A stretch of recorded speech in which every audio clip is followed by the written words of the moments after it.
ओम परतत्वे सदा लीनो रामकृष्ण समाज्ञया यो धर्म स्थापन रतो वीरेशम तम नमाम्यहम. We have been reading this 5th chapter of Swami Vivekananda's Karma Yoga. We are almost towards the end of the chapter, and the name of the chapter is We Help Ourselves, Not the World. And the main lesson from there is that if there is the least arrogance, if there is the least superiority complex, if there is the least feeling that I am superior to the person whom I am helping, then work can never be worshipped, work can never become Karma Yoga. So Karma Yoga requires a spiritual humility. Karma Yoga requires that we are helping ourselves. In the real sense, we cannot help the world because world is like a dog's curly tail.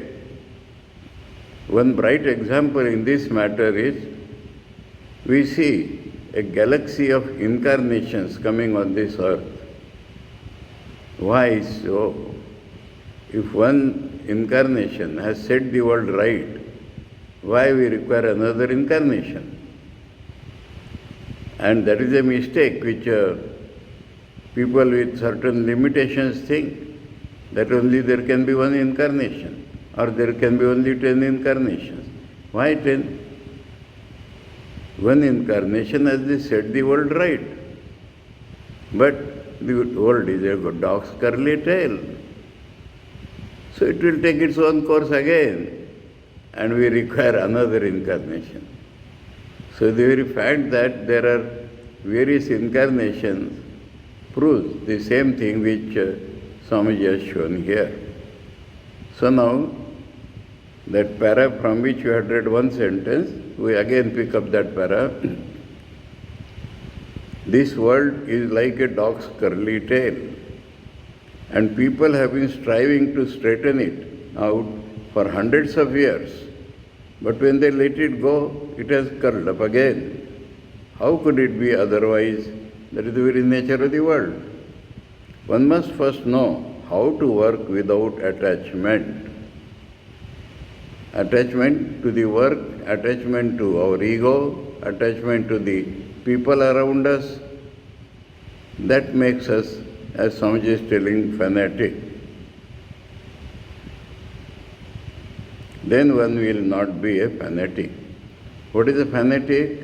He is attached to the type of work which he is doing. And so he thinks that if everybody adopts this work, the world will be cured. This is the type of fanaticism we see anywhere. Any religion, any sect, any particular philosophy, any ideology, where they think that this is the one solution for the world, they become fanatic. They even kill others to force their view. Otherwise, by pen, they kill others. They criticize, everybody is wrong, we are only right. But this fanaticism makes the heart dry, full of hatred, and it can never turn into worship of God. However, outside we may worship God, but so long as we have this narrowness, so long God cannot be worshipped. God is one without a second, God is universal, God is same to everybody, God is in everybody's heart, and so this one-sidedness which becomes fanaticism is not allowed in spiritual life. Otherwise, due to narrowness, the life goes down. When we know that this world is like a dog's curly tail and will never get straightforward, we shall not become fanatics. So whatever you may do, the world will never improve. That does not mean we have not to work. We have to work because we gain thereby. We have to work because we become purified. We have to work because we spiritually grow. And the best motive power is to help others, knowing well that in the real sense, permanent sense, we cannot help anybody.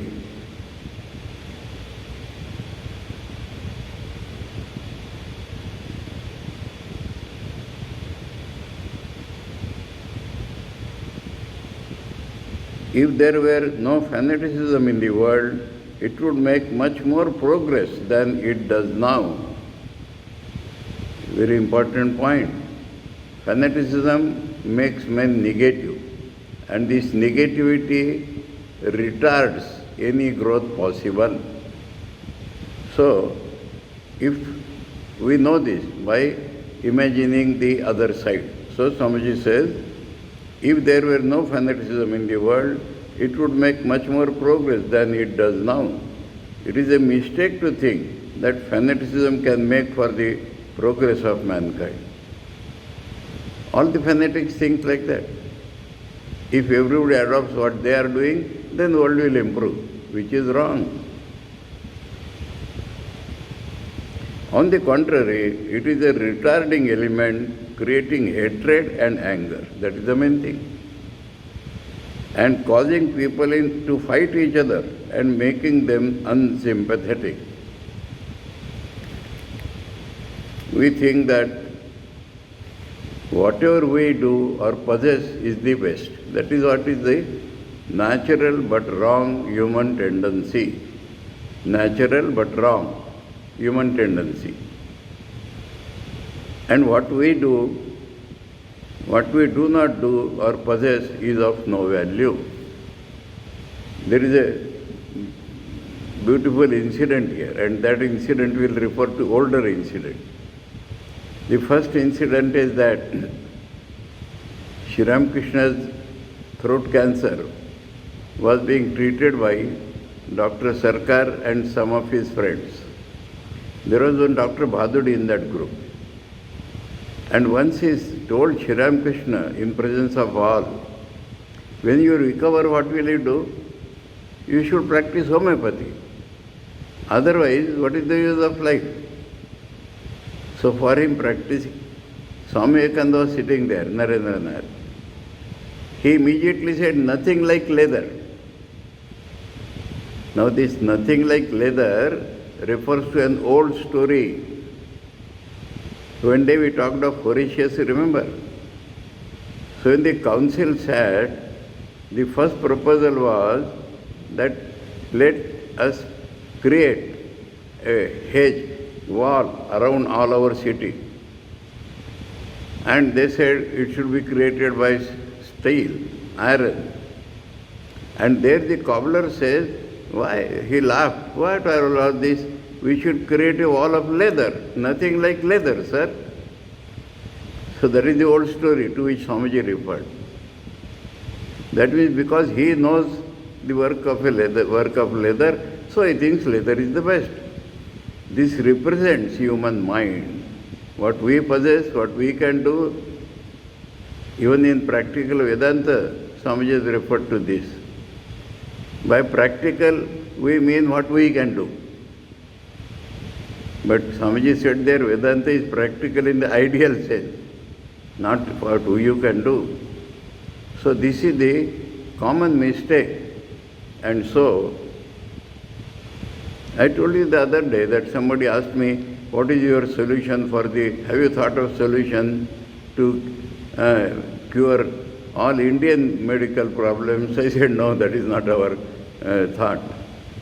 What we do, what we can do, we do, and thereby we improve. So always remember the instance of the curly tail of the dog. Whenever you have a tendency to become a fanatic, that is the solution Swamiji gives. Think of that curly tail. You need not worry or make yourself sleepless about the world. It will go on without you. I remember here a poem by a Marathi poet. And he says, people for a moment or for some short time we'll say, alas, alas. Other than that, what is going to stop? The farmer will go on ploughing the field. The sun will shine. People will go about their work. My friends may miss me for a few days while gossiping. They will also continue their gossip. Whoever used to love me, they will have to continue their life. So, he concludes, why should I be afraid of death? Death is nothing but going towards God. That is what was his thought. But this was a beautiful poem, celebrated poem. So, if you go away, nothing is going to stop.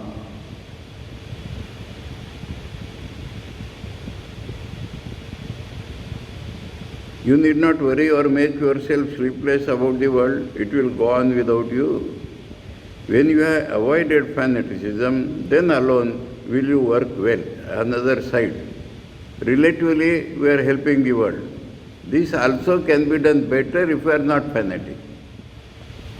And we also will improve, and the world will also gain to as much extent as possible.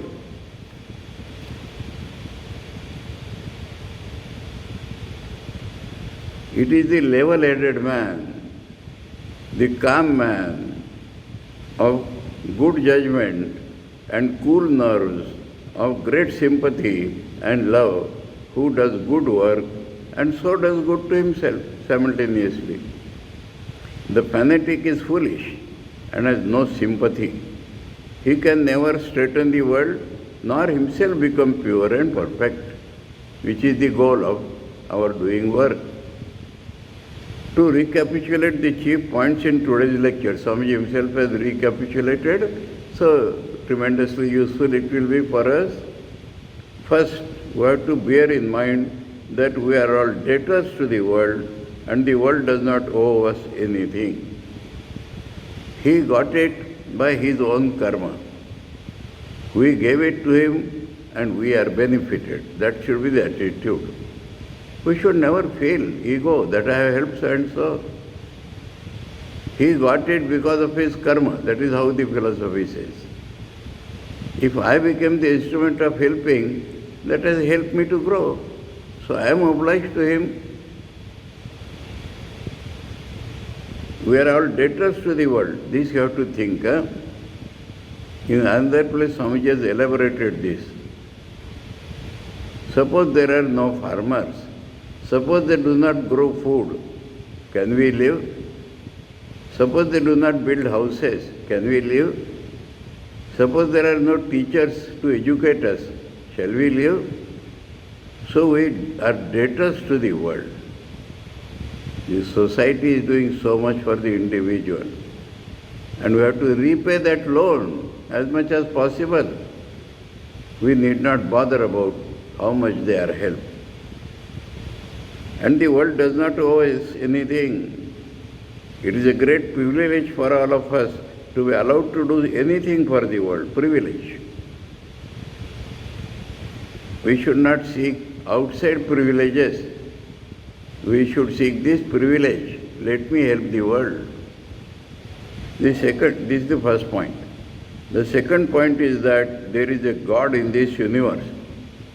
Now, throughout Karma Yoga, we have seen that, and we shall see later on also, Swamiji is trying to become as broad as possible and to include all those who do not believe in a personal God in this Karma Yoga, in Raja Yoga, everywhere. But the thing comes out. The cat does come out of the bag. In Swamiji will say in other places, we read on the first day, that the path is smoother for them who believe in a personal God. But here, he straight away says, the second point is that there is a God in this universe. It is not true that this universe is drifting and stands in need of help from you and me. God is ever present therein. He is undying and eternally active and infinitely watchful. That is all the qualities of the personal God, Saguna Brahman. When the whole universe sleeps, he sleeps not. He is working incessantly. All the changes and manifestations of the world are his. Third, so this is the second point. That means we need not pass sleepless nights. He will get the work done. In the Gita, Bhagavan is telling Arjuna, Rite pitva na bhavishanti sarve Mamaivaiva ahita purvameva nimitta matram bhava savya sachit. Even if you are not present, all these will not remain. They are all going to die. I have decided to kill them. You only try to become the apparent cause of their destruction. That will benefit you. Nimitta matram bhava. That means change your consciousness and think that it is God's work being done through me, so I am privileged.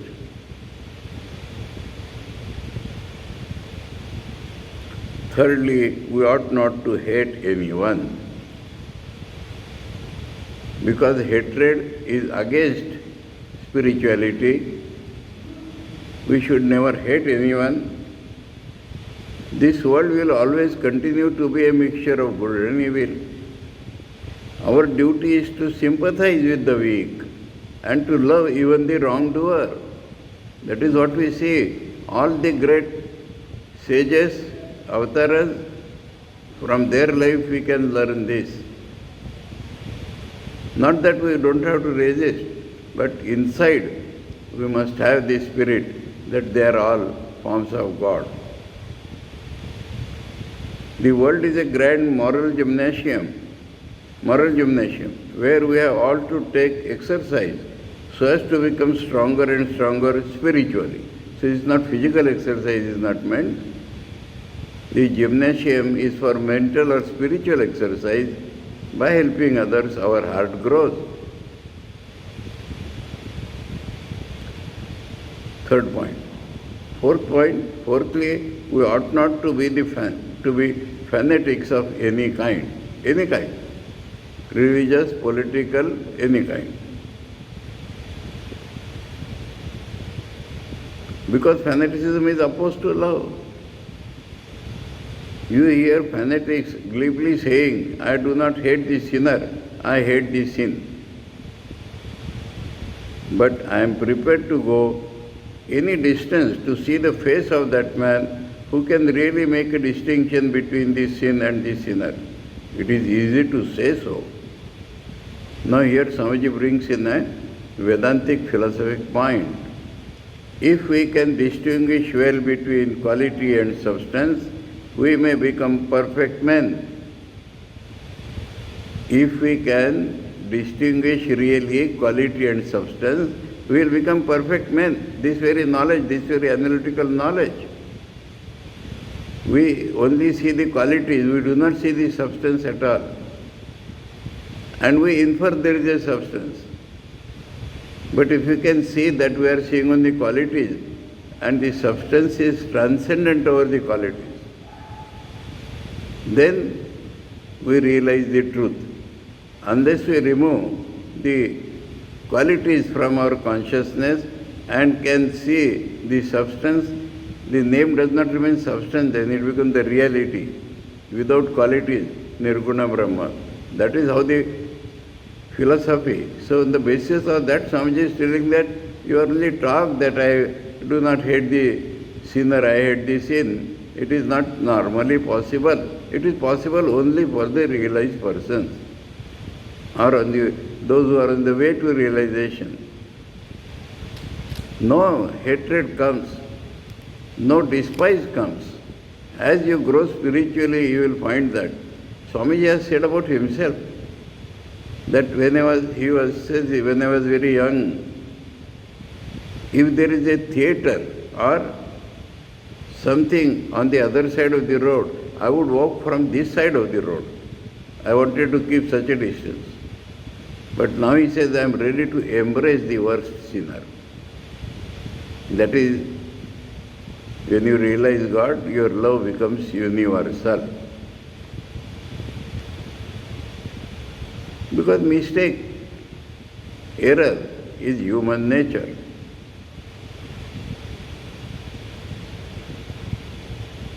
And further, that is the last point. The calmer we are and the less disturbed our nerves, the more shall we love and the better will our work be, both sides, helping others and helping ourselves. Now, we are entering the 6th chapter, and I would say real Karma Yoga by Swamiji. Hint was there in the chapter Secret of Work. But the real analysis, deeper analysis of Karma Yoga, what makes karma into Karma Yoga, is in chapter 6 and 7. 8th, the last chapter, is simply a summary of our lectures. We are entering the deepest now analysis. And what does this name is and what does this name suggest? Non-attachment is complete self-abnegation. We understand the words? I would say here, I do not know about other languages, Marathi and Hindi, both translations, headings of this chapter are wrong.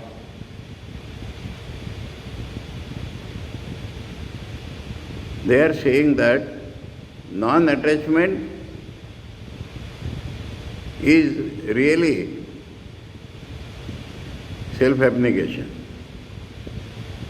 You make a mathematics here. Huh? Non-attachment is complete self-abnegation. Non-attachment is equal to self-abnegation. Non-attachment we have to achieve. Swamiji has been telling from the beginning. It is a life's work. How will we achieve it? When we deny our I, total, complete self-abnegation.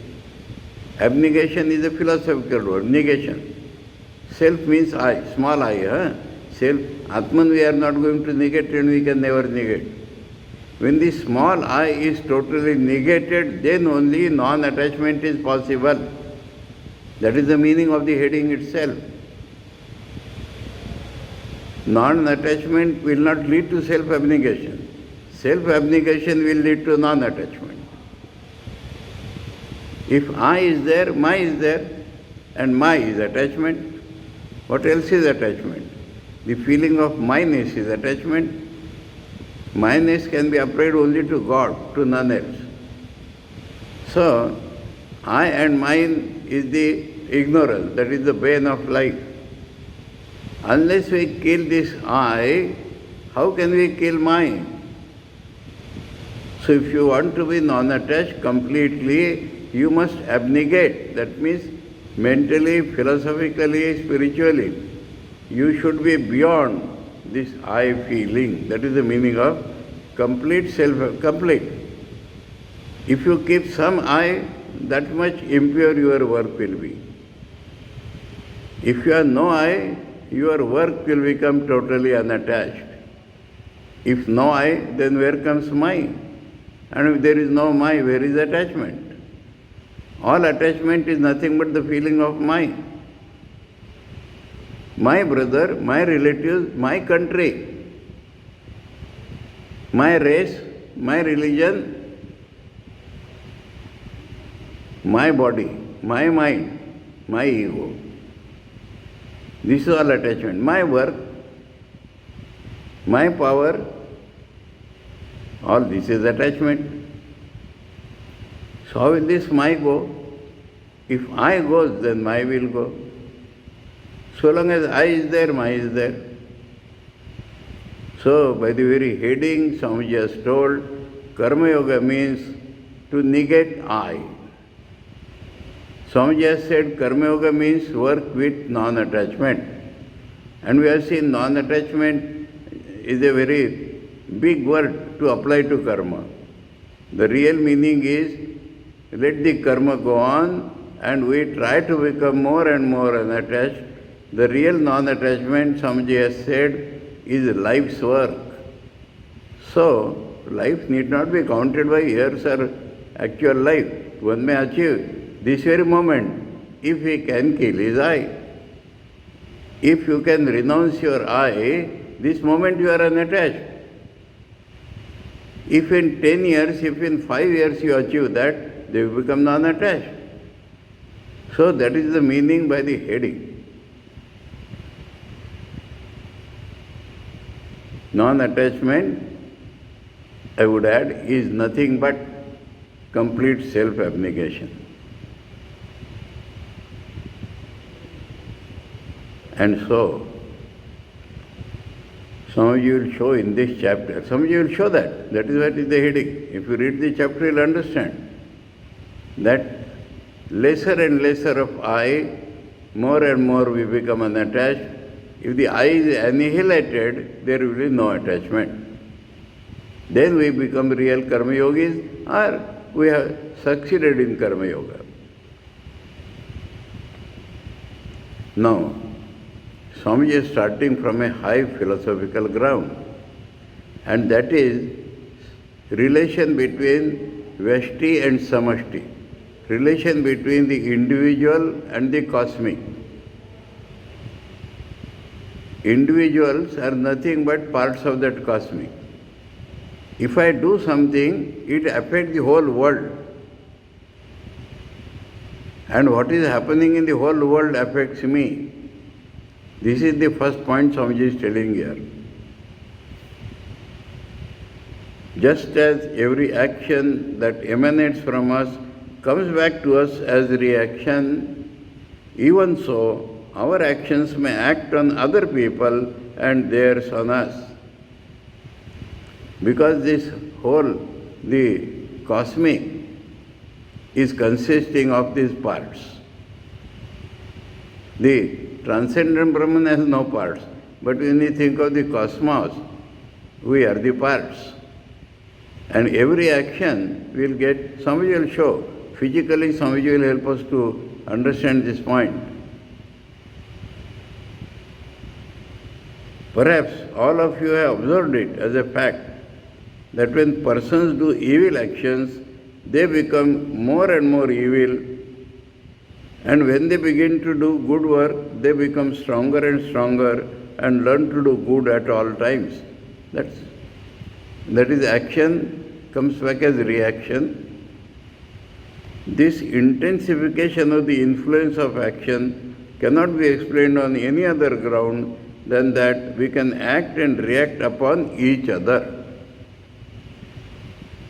To take an illustration from physical science, when I am doing a certain action, my mind may be said to be in a certain state of vibration.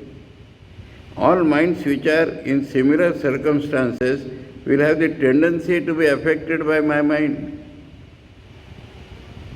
I remember when of course in physics laboratory we do all these experiments. But first, when a radio came to our house, TV was not there. A cabinet was built to keep the radio. And sometimes the whole cabinet would shake and produce a sound. If the swara in the radio matched the natural vibration of that wood, the wood will start vibrating. We measure the frequency of a wire. We put a small paper bit on that wire, and we have tongs, and we hit a tong, and if we keep near it, if the vibration matches, that paper bit would fly away. Then we know this is the natural frequency of that wire. There is another experiment. There is water filled in a tube, and if we put this tongue, vibrating tongue above it, that quantity or that water, if it comes in a resonance, then that will vibrate. So, if we think a thought, it has influenced the whole world. On the other side, if there is a wrong thought in the world, and if we are either empty-headed or we are somewhat unison with that thought, we will become still more bad and bad. I remember an incident. I was in Mumbai in those days. One lady came and asked me a question. If I get up in midnight and meditate, is it all right? I understood that she can meditate in the midnight. Then I asked, what is the doubt? She said, I have heard that in the midnight, if you try to meditate, all the evil spirits will have influence upon you. I said, you have mixed up. If you remain awake in the night and do not meditate, then the evil spirits will work upon you. And if you get up and meditate, all the rishis will help you. This is what I heard from my Guruji also. Once a gentleman, just way of talking, he was just walking in the veranda with my Guruji, and he just said that sun is the righteous god and moon is the sinner god. He said, why? He said, when the sun rises, we do our righteous activities. And when the moon rises, we do all our evil activities. My Guruji said, don't talk like that, don't talk. Only when the moon rises, yogis meditate. So, their meditation becomes helped by yogis who are meditating in the night. If you meditate, they will help you. If you do not do anything, the evil influence will be on you. Or if you are prone to evil thoughts, you will be badly affected. So that is what Swamiji is telling in this lecture to begin with. Then he will come to that main topic of self-abnegation.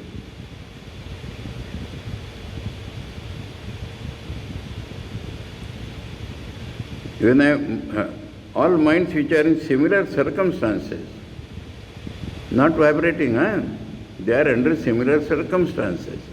And my mind is in state of vibration, they will all become vibrating.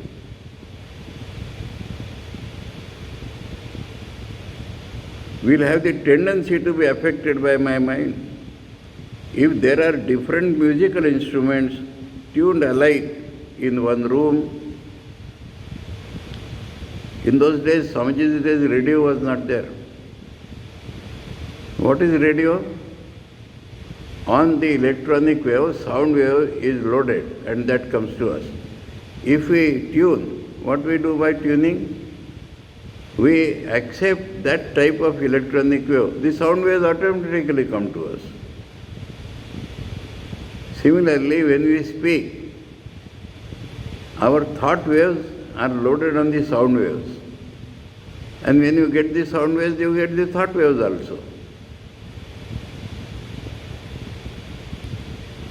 If there are different musical instruments tuned alike, they have to be tuned alike. All of you may have noticed that when one is struck, the others have the tendency to vibrate so as to be the same note. So all minds that have the same tension, so as to say, will be equally affected by the same thoughts. Of course, this influence of thought on mind will vary according to distance and other causes. What is in between, that is other causes. But the mind is always open to affection. Affection is not love here. Mind is open to being affected. That is the meaning. Suppose I am doing an evil act. My mind is in a certain state of vibration. And all minds in the universe which are in a similar state have the possibility of being affected by the vibration of my mind. So when I am doing a good action, my mind is in another state of vibration, and all minds similarly strung have the possibility of being affected by my mind, and this power of mind upon mind is more or less according to as the force of the tension is greater or less. That means great people with great energy, their influence becomes more, but the influence is all the same. Following this simile further, it is quite possible that just as light waves may travel for millions of years before they reach any object, so thought waves may also travel hundreds of years before they meet an object with which they vibrate in unison. So, example, Bhagavan spoke something to Arjuna in the Mahabharata war, Gita. And even today, the Gita thoughts are there in the atmosphere. They do not die. The waves do not die out. And so, the moment we are attuned to that, they start coming to us.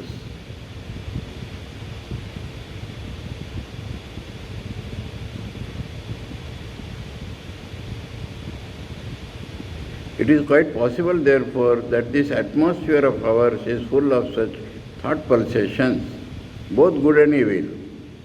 Every thought projected from every brain goes on pulsating, as it were, until it meets a fit object that will receive it. Any mind which is open to receive some of these impulses will take them immediately. So when a man is doing evil actions, he has brought his mind to a certain state of tension, and all the waves which correspond to that state of tension and which may be said to be already in the atmosphere will struggle to enter into his mind. That is why an evildoer generally goes on doing more and more evil. His actions become intensified. Such also will be the case with the doer of good. He will open himself to all the good waves that are in the atmosphere.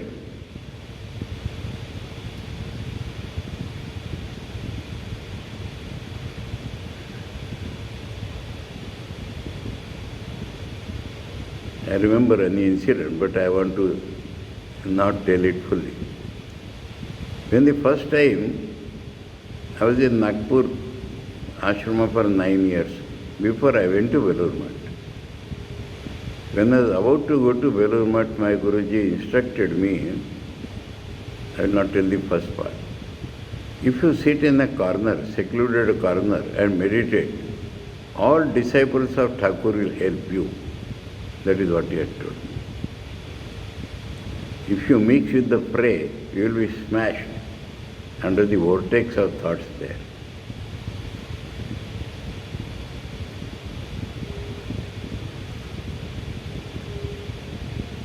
We run therefore a twofold danger in doing evil. First, we open ourselves to all the evil influences surrounding us. Secondly, we create evil which affects others, maybe hundreds of years hence. In doing evil, we injure ourselves and others also. In doing good, we do good to ourselves and to others as well. And like all other forces in man, these forces of good and evil also gather strength from outside. According to Karma Yoga, the action one has done cannot be destroyed until it has borne its fruit. No power in nature can stop it from yielding its results. Now the criminals, they try their best to avoid, and generally they go on adding crime to crime to avoid that result. But one day they are caught and they suffer badly. Those who understand, rather, I would not say believe, those who understand that the life is a continuation, that we will have to reap the fruits of what we have done in the next life, they understand that you may avoid getting the result in this life and you have to go to hell. You will have to go to bad places in the next life. It can never be avoided permanently. You can delay it for some time. On the other side, the sanskara is made immediately. The outside effect you can delay, you cannot avoid. Inside effect is spontaneous. According to Karma Yoga, no. We go on doing action, arrogance and all that becomes added. What does this karma do? It adds momentum to the thought behind. That is Karma Yoga.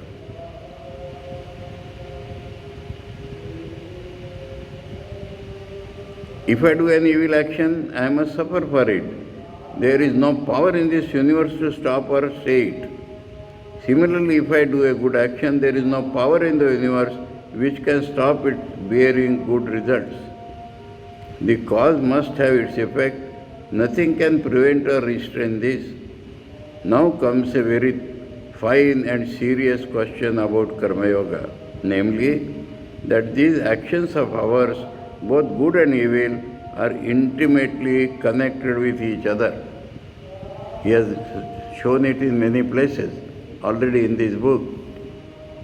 No action is perfectly good, no action is perfectly evil, no action is perfectly pure, no action is perfectly impure. Only by the predominance of one side we take as a good action or bad action. Now where do we go? We cannot put a line or demarcation and say this action is entirely good and this entirely evil. There is no action which does not bear good and evil fruits at the same time.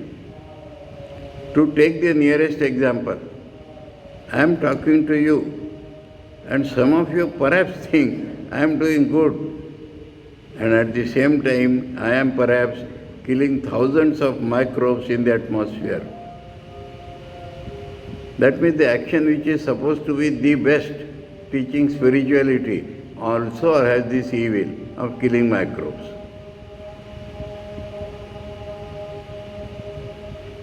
What the Jain religion preaches, we are not condemning any religion. They say slow suicide is the only way out. Swamiji tell that here. Swamiji tell here. Swamiji said, suppose slow suicide you have done, then your corpse will rotten. You cannot avoid that. That is not the way. The way is non-attachment. For that Swamiji is bringing all this. If there is no I in you, nothing will affect you. Anyway, let us read.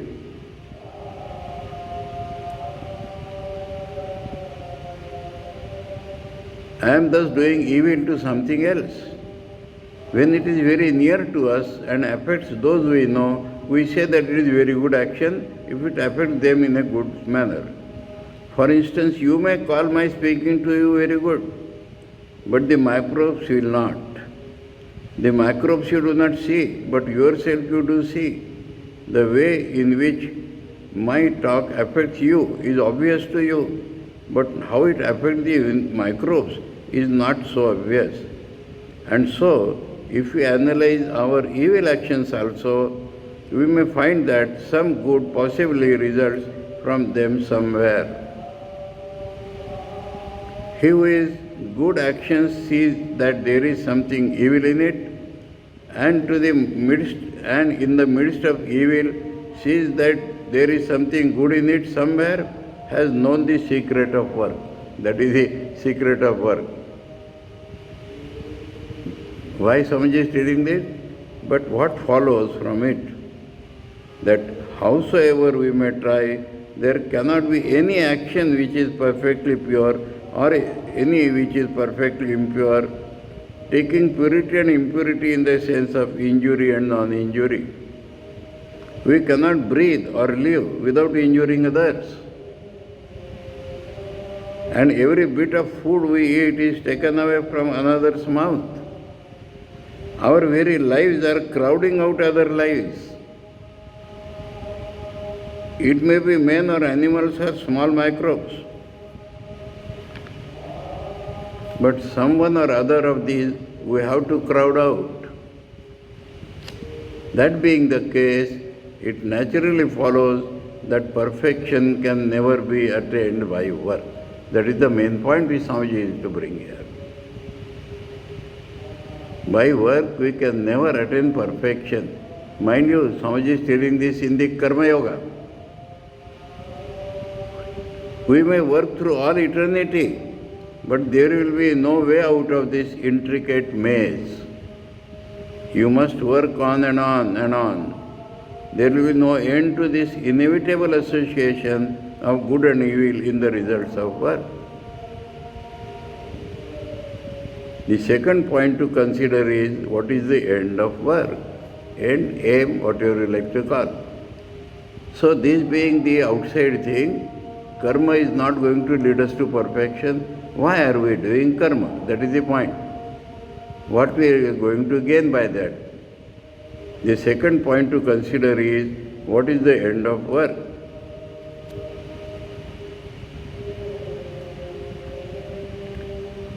We find the vast majority, Samaj is not giving direct answer, he is analyzing here, and will come to answer in the next para, next page. We find the vast majority of people in every country believing that there will be a time when this world will become perfect, when there will be no disease, nor death, nor unhappiness, nor wickedness. They call it millennium, Ram Rajya idea in India, Satyug. When we travel by train in India, village side, we see on the walls of the houses written in very big letters, Satyug is coming. That may be a motivating power, but not real. That is a very good idea, a very good motive power to inspire and uplift the ignorant. But if we think for a moment, we shall find on the very face of it that it cannot be so. How can it be? Seeing that good and evil are the obverse and reverse of the same coin? How can you have good without evil at the same time? What is meant by perfection? A perfect life is a contradiction in terms. Life itself is a state of continuous struggle between ourselves and everything outside. That is life. Every moment we are fighting actually with external nature, and if we are defeated, our life has to go. It is, for instance, a continuous struggle for food and air. If food or air fails, we die. Life is not a simple and smoothly flowing thing, but it is a compound effect. Now we are all talking throughout the world of rise of temperature throughout the world. You should not do this, you should not burn coal, you should not do that. Whatever we do or not do, temperature is going to rise. Samyavastha is definitely will come. World will be destroyed. We can extend it by 5 minutes perhaps. This complex struggle between something inside and the external world is what we call life. So it is clear that when the struggle ceases, there will be an end of life. What is meant by ideal happiness is the cessation of this struggle. But then life will cease, for the struggle can only cease when life itself has ceased. We have seen already that in helping the world we help ourselves. So, by these two combined ideas, the main effect of work done for others is to purify ourselves. Very clear statement. By work we are not going to change the world. No work is perfect. Neither we are going to become perfect, nor the world will become perfect, but we will purify ourselves. So, Chitta Shuddhi is the aim of karma. Swamiji is telling it in Karma Yoga book. Without reading that, we cannot become Karma Yogis. By means of the constant effort to do good to others, we are trying to forget ourselves. Unselfishness means we are trying to think less of ourselves. This forgetfulness of self is the one great lesson we have to learn in life. That is, Swamiji is slowly leading us to self-annihilation. Self-annihilation does not mean suicide, not killing the body, killing the I in the body. Man thinks foolishly that he can make himself happy, and after years of struggle finds out at last that true happiness consists in killing selfishness, and that no one can make him happy except himself. He has troubled me, she has troubled me are not correct. You become suppose you are not affected by that, then you are not troubled. So that is the way in which you can make yourself happy, by trying to make others happy, adding the positive force in the universe.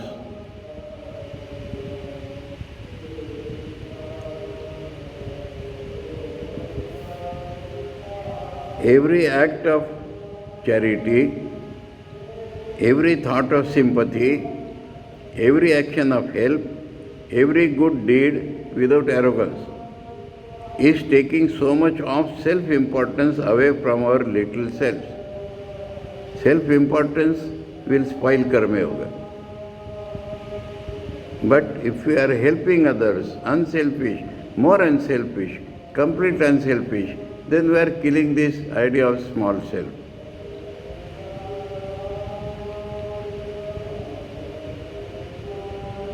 Every good deed is taking so much of self-importance away from our little selves and making us think of ourselves as the lowest and the least. We understand the world and then we know that we are the lowest and the least. In the Chaitanya Mahaprabhu's Shikshashtakam, Trunadapi Sunichena, Taruvariva Saishnuna, Amanina Manadena Kirtaniya Sadhari. Who is fit to think of God? One who knows that he is lower even than the blade of grass, not to speak of men.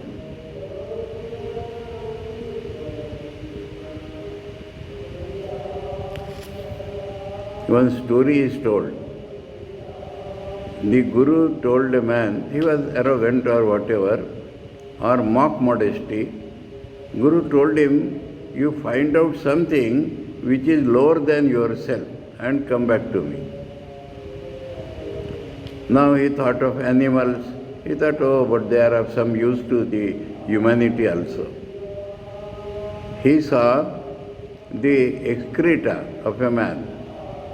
And he thought, now I find something which is lower than me. But the thought came, that excreta is telling as if in his own mind, I was the best food, but coming in touch with you, I become like this.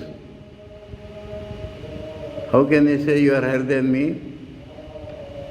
So this is what is the man's attitude for Karma Yoga.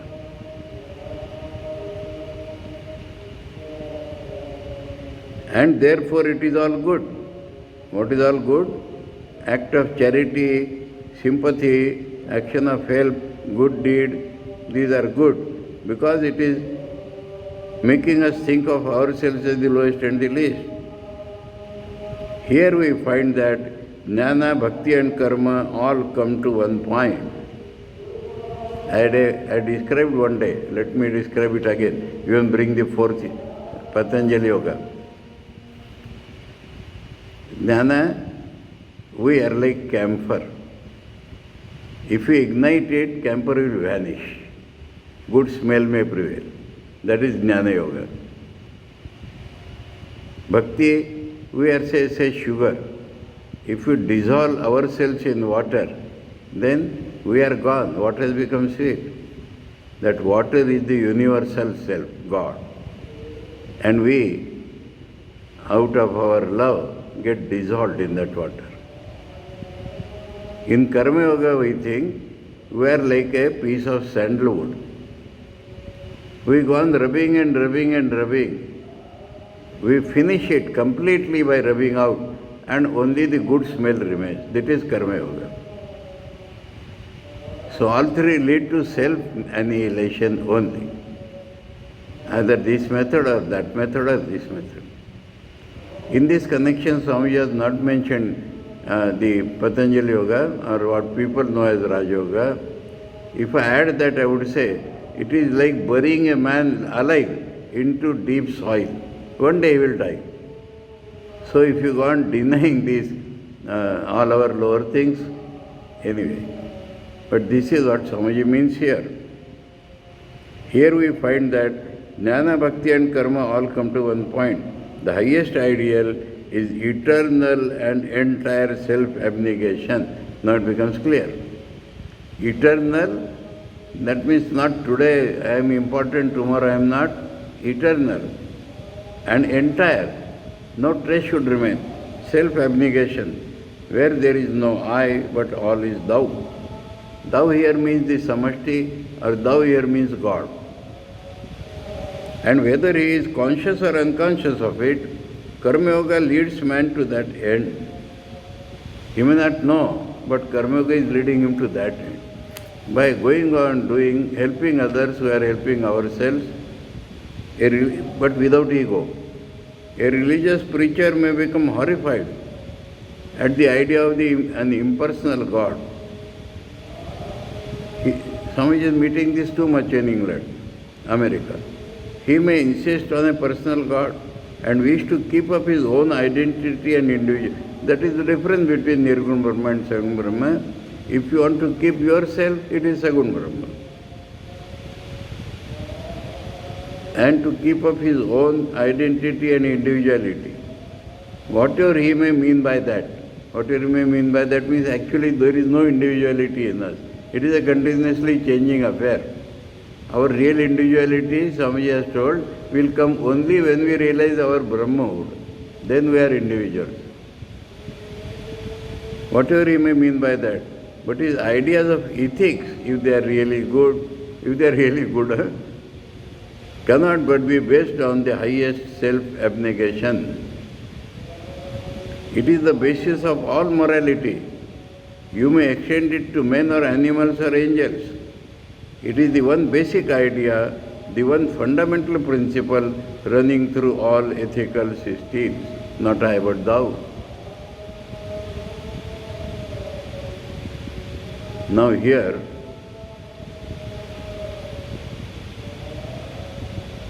we can stop, because this is the point we are going to enter. Swamiji has already stated that point. Then only real non-attachment comes. Now here Swamiji is showing us different types of people. We can take it on next Monday. Om Paratatve Sada Lino Ramakrishna Samagya Yo Dharma Sthapana Rato Vire Shamtam Namamyaham. Om Shanti Shanti Shanti. Hari Om Tat Sat. Shri Ramakrishna Arpanamastu.